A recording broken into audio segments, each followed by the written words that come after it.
So this bit is about abundant housing, and I want one more handout that I'm going to go back and get. So for those of you watching on YouTube wondering why your presenter has just wandered off, it's because he wasn't prepared. Oh. All right, so who here has heard the term Idafornia? I haven't. Sad. Yeah. I haven't either. So we are experiencing immense population growth in Idaho right now. It is partly because Idaho is a fantastic place to live, but it is partly because our neighbors are screwing up. And the primary culprit is California. But we love them, so. Yeah, well, I mean, you love them. Yeah. The Californians, God bless them, have not, they are not building enough housing to meet demand, which means that housing prices are going really, really high, which means that people are moving from California to other places, to Washington, to Oregon, to Utah, and to here. In a lot of cases, that's Boise. So what happens if the places that people are moving to aren't going to build enough to meet demand? What happens if Boise doesn't build enough? What happens if Salt Lake doesn't move enough? Well, then people move to Pocatello. What happens if Pocatello doesn't build enough to meet people coming in? Yeah, they're already going to Idaho Falls. Rexburg. Yeah, we moved to Rexburg. They go to Burley. They go to Jerome. And those of you who are already living here get to start seeing your property tax assessments get really high. And those of you who are renting property here start seeing your rent get really high. And if you're working here, this means that you may have to start commuting in from further out of town, which means that the air here might pick up a very pleasant Los Angeles-like haze to it, which means that traffic is just going to get worse as we have more and more vehicle miles traveling, because people are going to have to drive to work from further away. They're not going to be able to walk or ride their bikes to where they're going. So in every metro area in the state of Idaho, including two that spill over from neighboring states, Ontario and Logan, at least a third of renters are paying more than 30% of their income in rent. In most of these metro areas, about a quarter of renters are paying more than half their income in rent.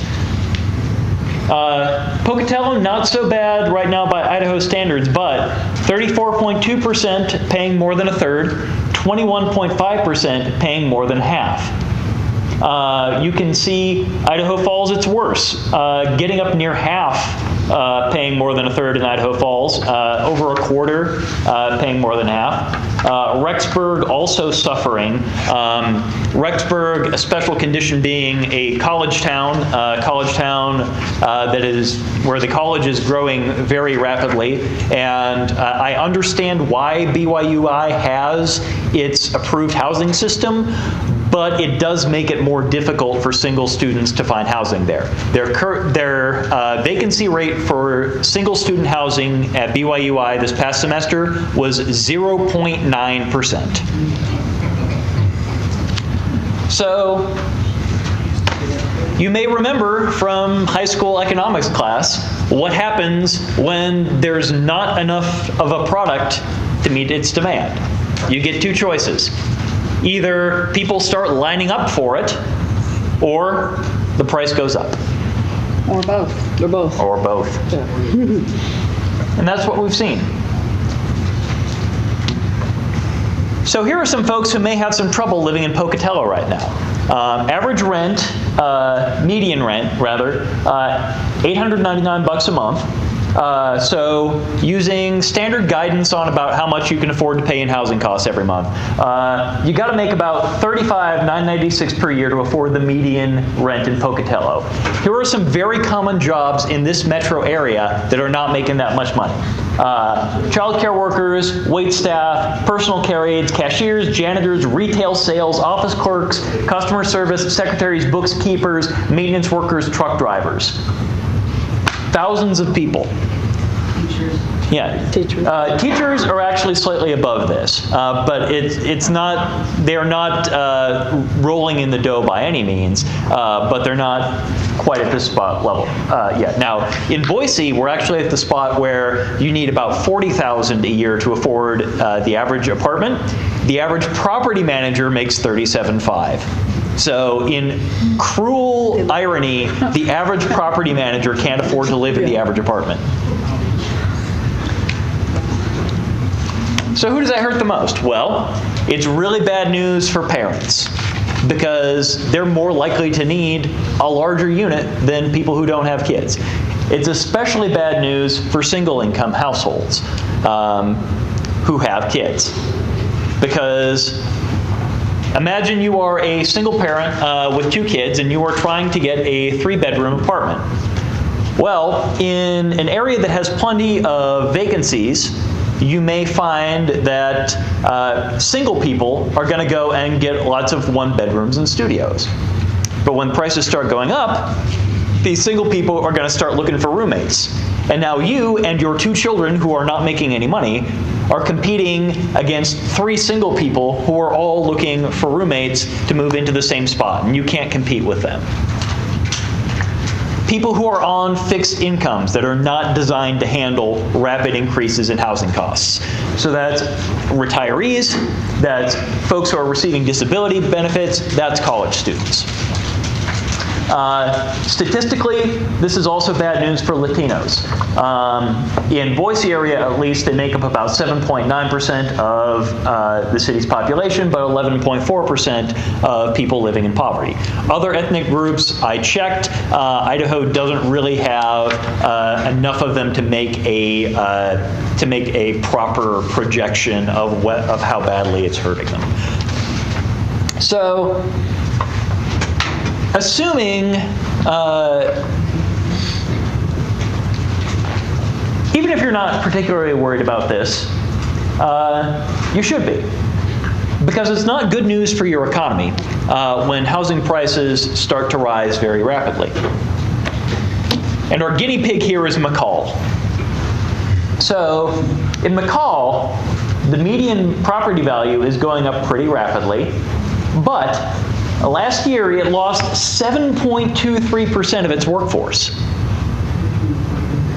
Yeah, look at my number here. The most common industry in McCall is accommodation and food service. So resort employees, people who work at the restaurants and all the other stuff that makes McCall so cool. Where are they coming in from? They can't afford to live in McCall. So they're probably commuting in from far away. And so what's going to keep them coming to McCall to work when a similar job opens up right next to where they are? Nothing. Nothing. The last time I was in Ketchum, I tried to go out for dinner at 7 p.m. and there was nothing open. Because the employees all had to drive back to Twin Falls where they lived.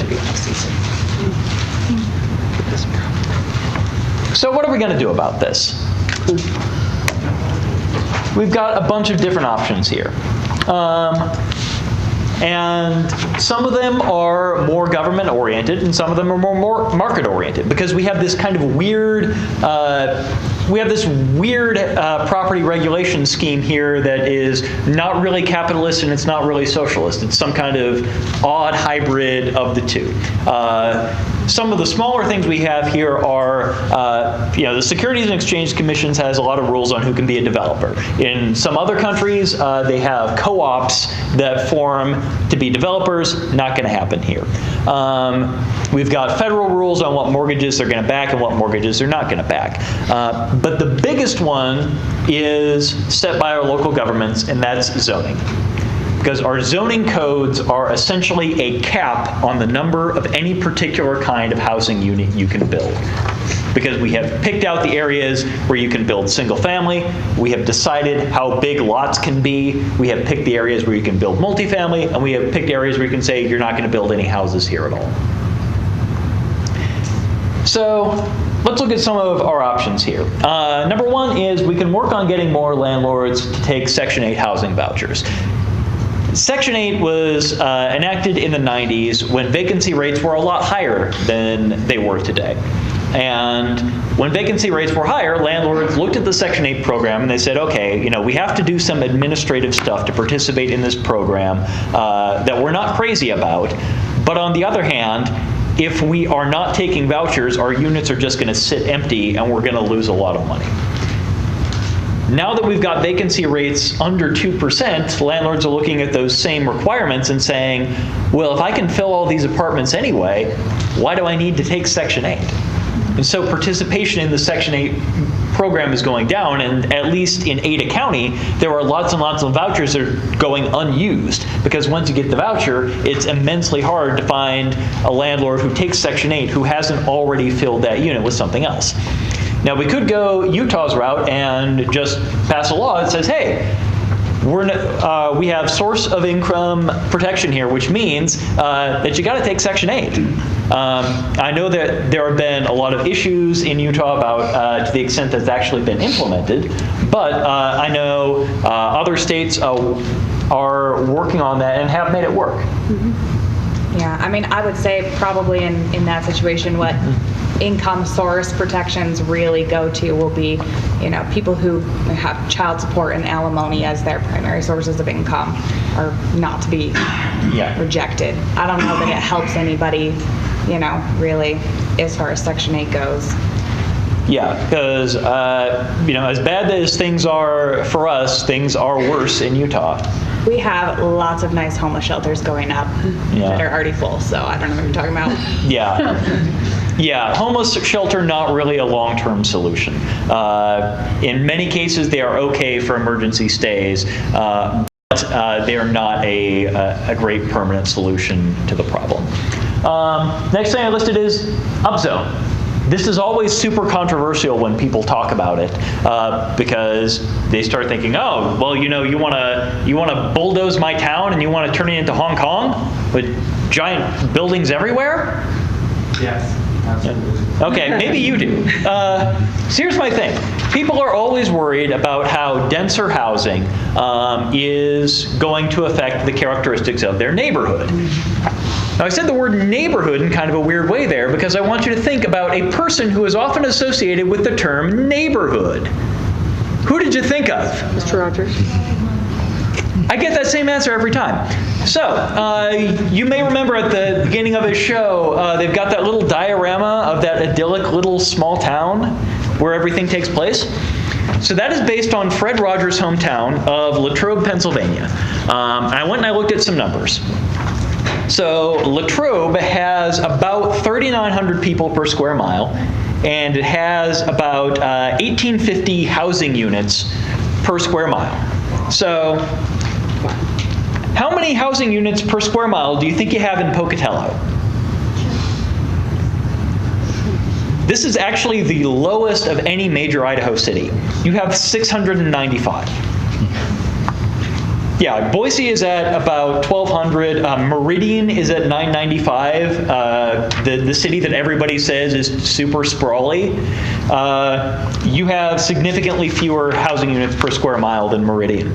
So imagine that you just wanted to take Pocatello and build it to the same density as Mr. Rogers' neighborhood. Well, that would make room for another 71,000 people and another 37,000 units of housing, just if you're at Mr. Rogers' levels of density. We're going to need a lot more infrastructure. Yeah. So your other option here is, okay, well, if you're not going to build up, then people are going to build out. And which of these things is cheaper in the long run? In the long run, it's going to be building up, because building out, you're adding more and more miles of road, and you're adding more and more water pipes running out, and at some point, you may not be able to maintain all of that if your city's growth level doesn't stay up. There are small towns all across the Midwest and all across the Rust Belt that are now looking at the roads they built out to the more sprawling areas and saying, we can't maintain all this anymore. We're de-paving our roads and making them dirt out there because we can't afford it. And furthermore, the more we're building out, the more time people are spending on the road. The more time people are spending on the road, the more traffic you're going to have in the long run. So it's more effective to build up because that way people can live closer to where they work. They can walk to work, they can ride their bike to work, less time on the road for everyone. This is where I circle back to millennials. Okay. Hey, we're great people. Okay, well, you're a millennial, I'm not. I've never read Harry Potter, therefore not a millennial. I read it, and I'm not a You millennial. look a lot like him, though. Okay, so now my list of resemblances are Waldo, Mr. Bean, John Hodgman, and Harry Potter. Glasses aren't real. Think if Waldo and Harry had a baby. Okay, let's... Yeah, and do we want to make any other criticisms of my... Yeah, okay. So, yeah, I'm not a millennial. I've never read Harry Potter. I don't have an Instagram, and I didn't have a cell phone in high school. Non-millennial.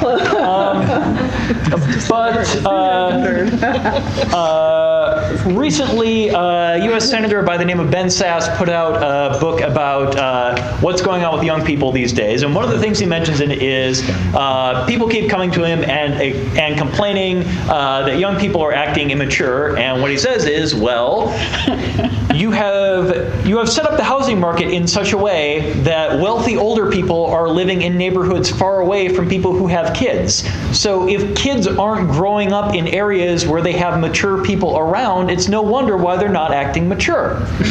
And kids are growing up out in the exurbs far away from places of business. So if you think that your kids these days don't have any work ethic, it's because they aren't growing up near places where they can just walk out and see people at work all the time.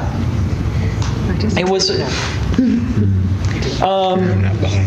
So that's an option with upzoning, and it's also an option that I didn't put up here, but it fits in kind of with my belief that traditional zoning may be approaching obsolescence. We all came up with this idea of residential and commercial and industrial back in the 1920s and 30s when we had a very different economy than we do today.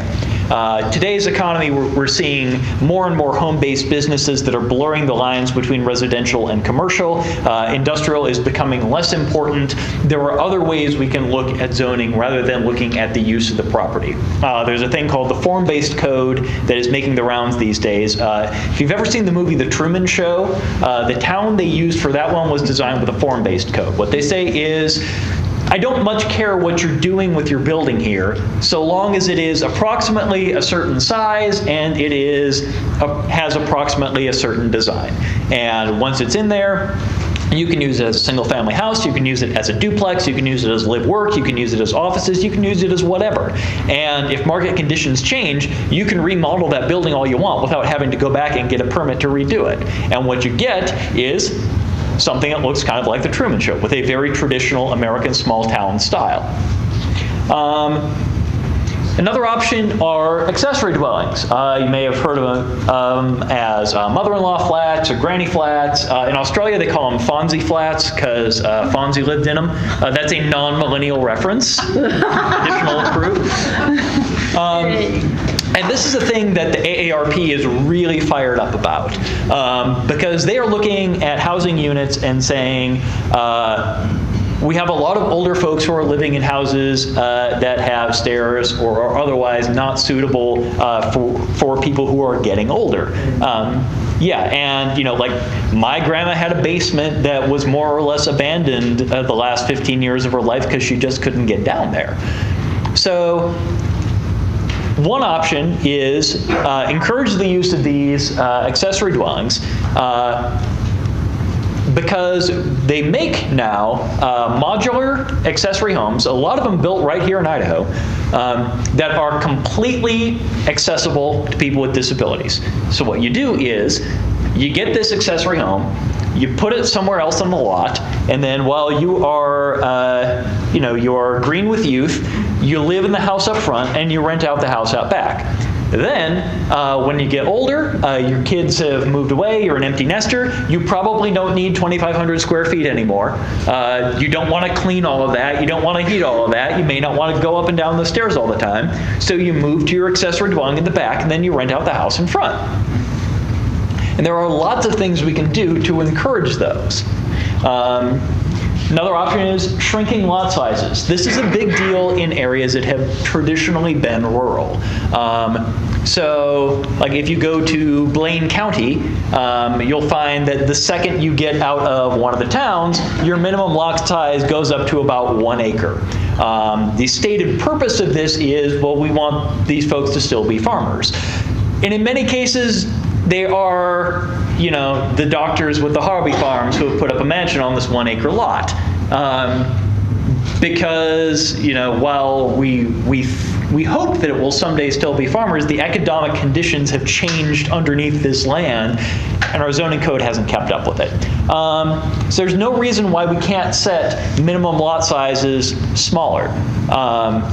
To the point where if you get a minimum lot size down at like 4,000 square feet, then you're going to start looking at, well, maybe it's now economically possible for me to build an 800 square foot house on this property. Maybe 1,000 foot, maybe a 1,200 square foot.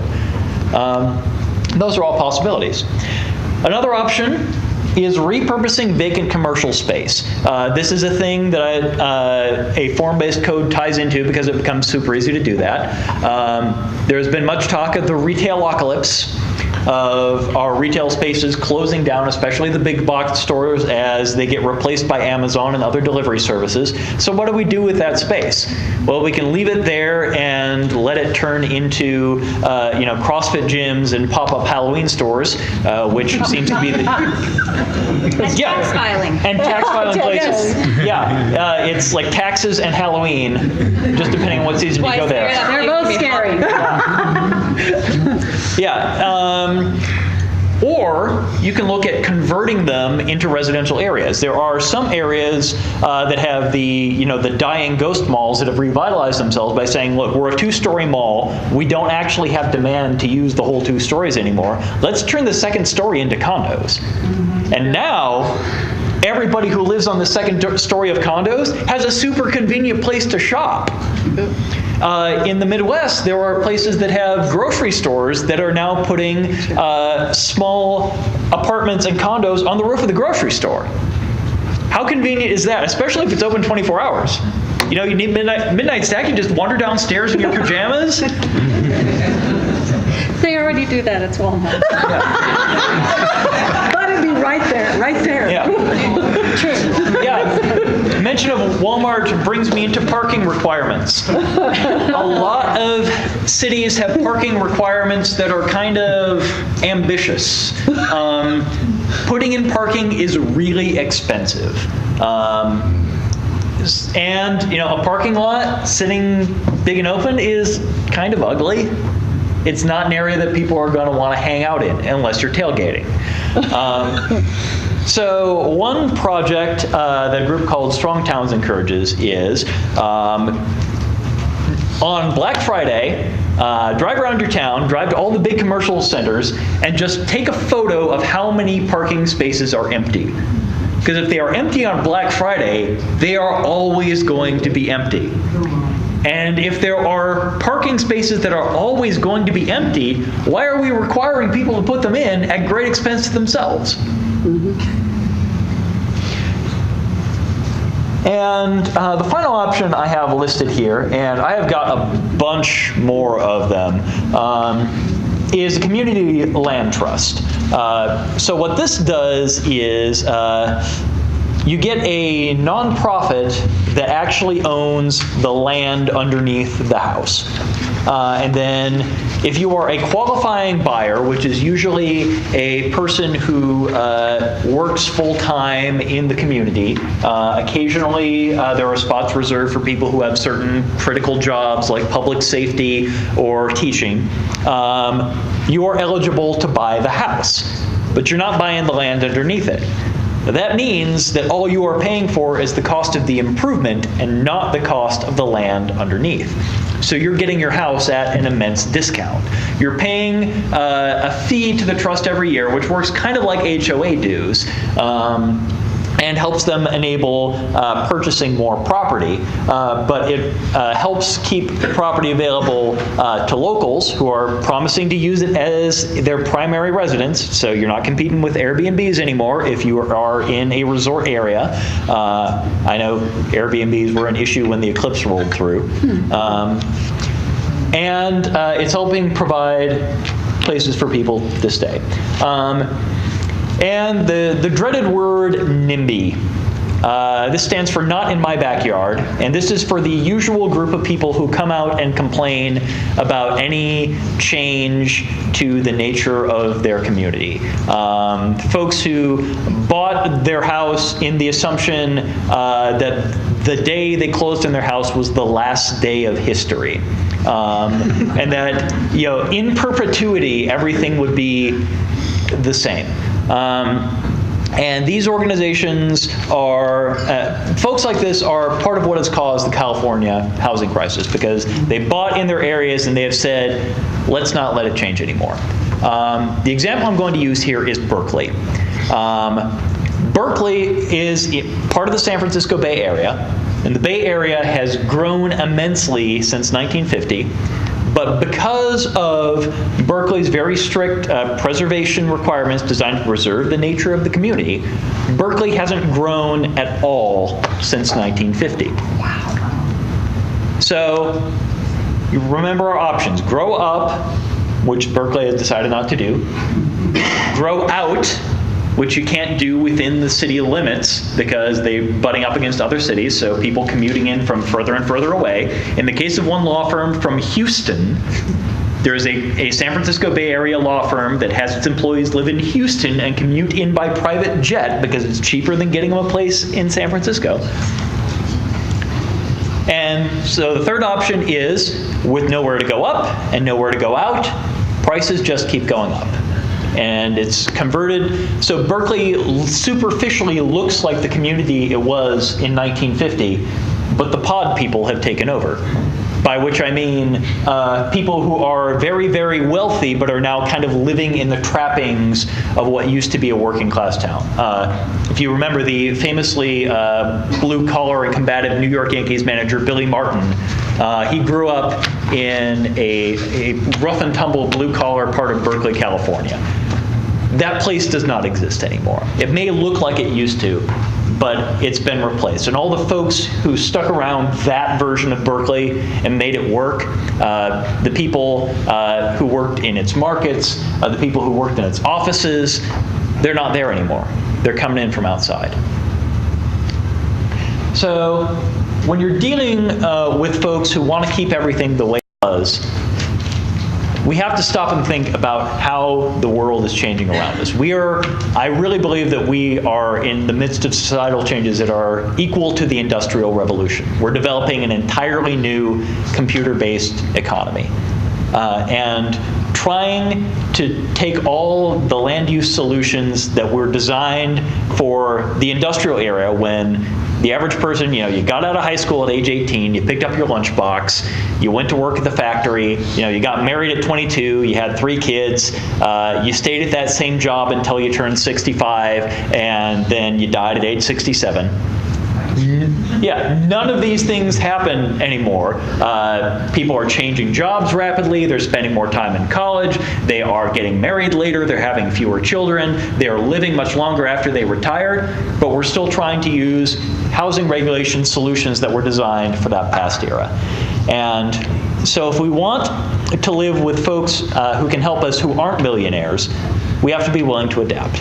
The city of Houston is doing this wonderful thing called Can I Be Your Neighbor, where they're finding important people from around the community who need to be able to live here. This is an example of a firefighter.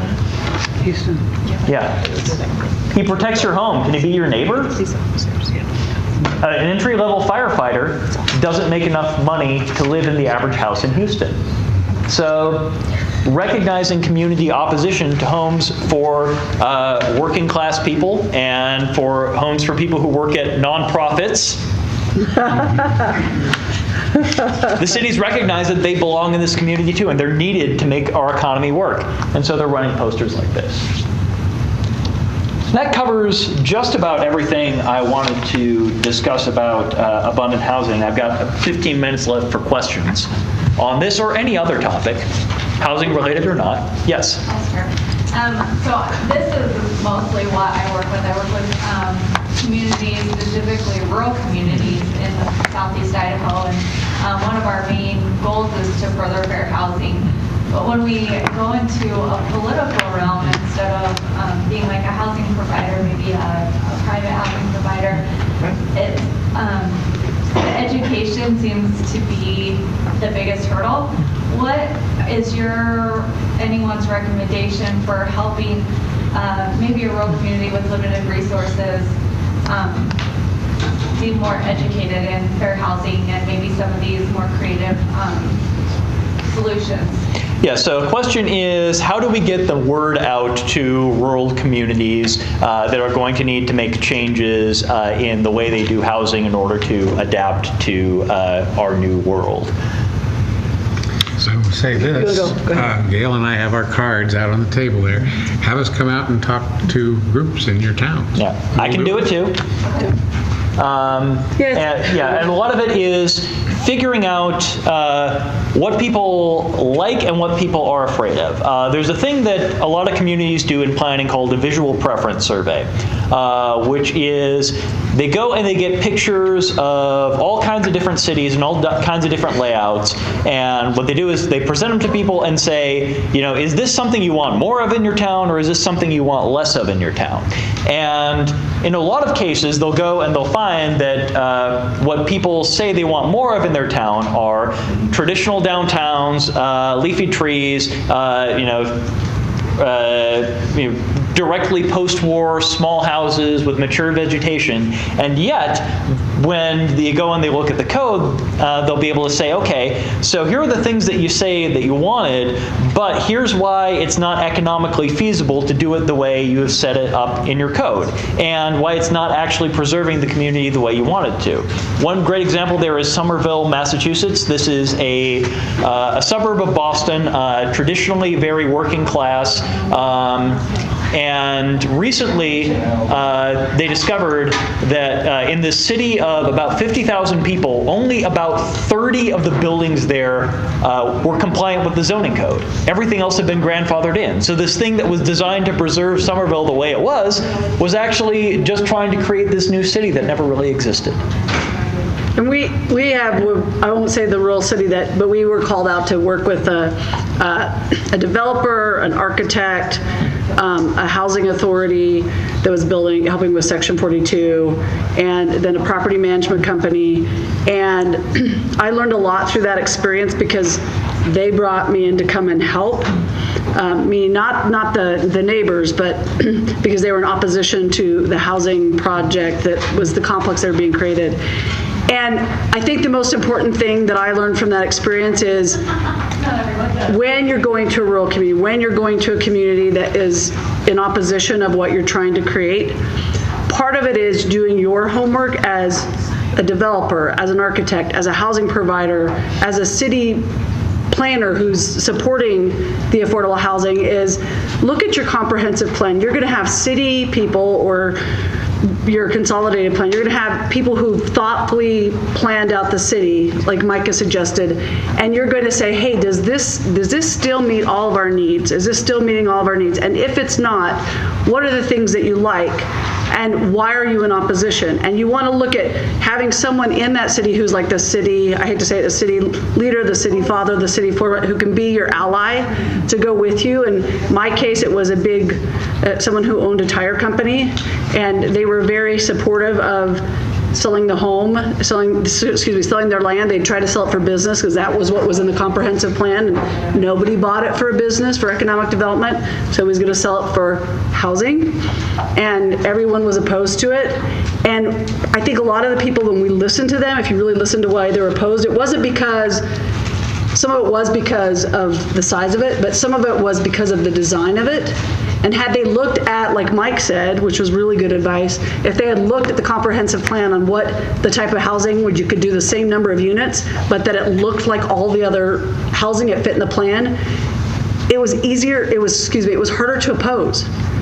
And I think that's the kind of thing when you're listening and moving the basketball court so it's not right in the residential neighborhood where there's a lot of wealthier people going, hey, I don't really want this big, huge light like shining in our neighborhood, so I can't sleep. I mean, there were things that, like, had you thought about it, and we'd had these discussions prior to developing, and that should be something that should be easy. And every city and county should have a template that says this is how to do this easily so we can get it done at the least cost with the most inclusivity. And some of those, just having that template, having that, helping people build housing and making it easy to build housing and making it easy to educate your community about why you're doing it the way you're doing it, and having these other wonderful opportunities that are really super creative that make us provide the housing that we need to have so that it acts as a wage subsidy. Because in this case, they had 120 people on their food bank. They had 78 people for which there was no housing available. I went and did a survey, and this is what we do in fair housing. We go around and we ask all the people working in town. I had someone who worked in Meridian. I had teachers who worked in other places, Caldwell, places that were surrounding the city. And if they said if they could get a job as soon as they get a job where they are living now because it's more affordable, they will move there. Well, guess what? You're losing a lot of really great people. And guess what happens when they're in your town? They spend money in your town. They don't go spend money back in Meridian. They don't go spend money back in, wherever it's more affordable for them to live.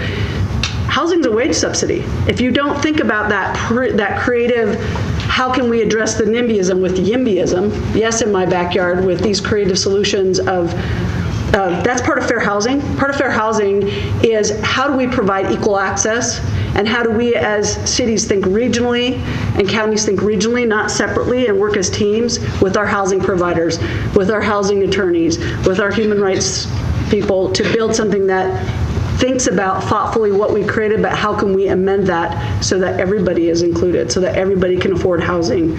Importantly, right now, workforce housing in particular, besides people who are houseless. Yeah, and discrimination complaints go up when vacancy rates go down because, again, it's the market may be saying, there may be a landlord saying, I'm suspicious of so-and-so, but this unit is just going to stay vacant unless I give this guy a chance and let him rent, as opposed to, I've got 41 people applying for this unit, I can afford to discriminate all I want. I just want to say, I am so glad and so blessed to be here today. I'm Pastor Thomas, affectionately known as Big Mama. And I've been trying to open up a house. They call it Big Mama's house. Yep. It's going to be, I don't want to say too much about it, but when I tried opening it up the first time, I was shot down the same identical way. And what I find that a lot of people fail to realize, everything you say is so true. You get a warehouse, you put apartments on the top, you put a grocery store and little stores inside in it, and it works. You give them employment. We're going to want to re-educate them, get them back working on jobs. But I was shot down from it. But I'm back up trying to do it again. And I would love to have your business cards before I leave. Yes. As a matter of fact, we were just awarded a grant from VistaCorp America. And the gentleman that so intelligently asked the question, Jerome, he's part of Big Mama's house. And the four of us that were sitting here, we all was the administrative part of Big Mama's house. And I would love to talk with you after it's over. Excellent. Okay, any other questions on anything we have discussed? We have surveys. Sorry. Yeah. Oh, and Zoanne, you came in late. Everybody else had to answer a ridiculous question. So if you had a pogo stick, where would be your favorite place in the world to ride it? A pogo stick. Where would be my favorite place?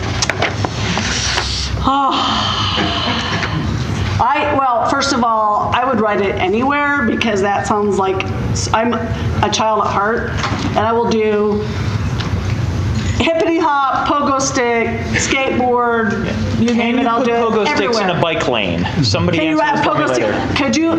I might try it. Yeah. I actually might try it. I would do Disneyland, be super fun on a pogo stick.